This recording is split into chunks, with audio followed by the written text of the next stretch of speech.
పెద్దలు లోకేష్ గారిని మాట్లాడవలసిందిగా కోరుతున్నాను.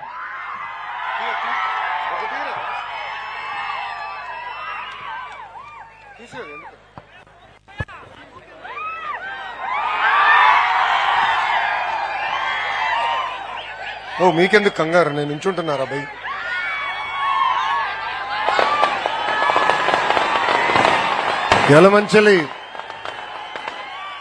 ఎలమంచిలి అంటే గుర్తొచ్చేది కంచుకోట.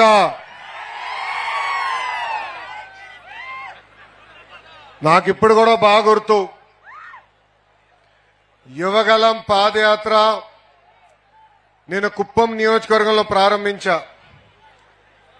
ఆనాడు ఇట్లనే పెద్ద ఎత్తున ప్రజలు వస్తే స్టూల్ వేసుకుని నుంచున్నా.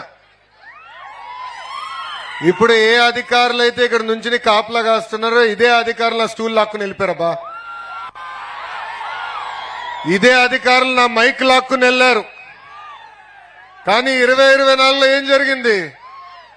అందరు దిమ్మ తిరిగే విధంగా ప్రజా తీర్పు వచ్చింది. ఈ ప్రజా తీర్పు స్వాతంత్రం కోసం, ఈ ప్రజా తీర్పు సంక్షేమ అభివృద్ధి రెండు జోడి ఎద్దుల బండిగా నడిపించేదానికి వచ్చిన తీర్పు. భారతదేశ చరిత్రలో ఏ రాష్ట్రంలో జరగని విధంగా 94% సీట్లు తెలుగుదేశం, జనసేన, భారతీయ జనతా పార్టీ కైవసం చేసుకుంటాం జరిగింది. ప్రజలందరూ ఒక్కసారి ఆలోచించాలి. ఆనాడు మాట్లాడడానికి స్వేచ్ఛ ఉండేది కాదు. ఆనాడు బయటికి అడుగుపెట్టి ప్రజాప్రతినిధులు కలిసే పరిస్థితి లేకుండా ఉండేది కాదు. ఆనాడు గొంతు విప్పి మాట్లాడితే కేసులు పెట్టారు. అంతెందుకు ఫేస్బుక్ లో అయ్యా ఇది అన్యాయమని పోస్ట్ పెడితే జైలుకు పంపించారు. నేను ఈరోజు మీ ముందర నుంచి ఉంటున్నా. ఆనాడు నా పైన 23 కేసులు పెట్టారు. భారతదేశంలో ఏ రాష్ట్రంలో హోంమంత్రి గారి పైన 23 కేసులు ఉండదు. కానీ అదే మన హోంమంత్రి అనిత గారి పైన ఆనాడు ప్రభుత్వం 23 కేసులు పెట్టారు. అనిత గారు ఆనాడు ఒక దళిత మహిళని చంపేశారని పులివందలకి వెళ్తే అనిత గారి పైన కూడా ఎస్సీ ఎస్టీ కేసు పెట్టారు. ఇక్కడ మా young and dynamic leader Ayyanna Patrudu గారు ఉన్నారు.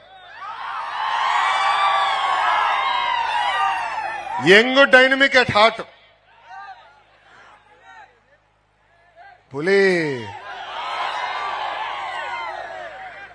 ఆనాడు ప్రజల తరపున పోరాడితే అయ్యన్న పాత్రుడు గారి పైన ఏకంగా నిర్భయ కేసు పెట్టారు. కానీ ప్రజలు వెనకాల ఉండి నడిపించారు. మాకు మీరు అండగా నిలబడ్డారు.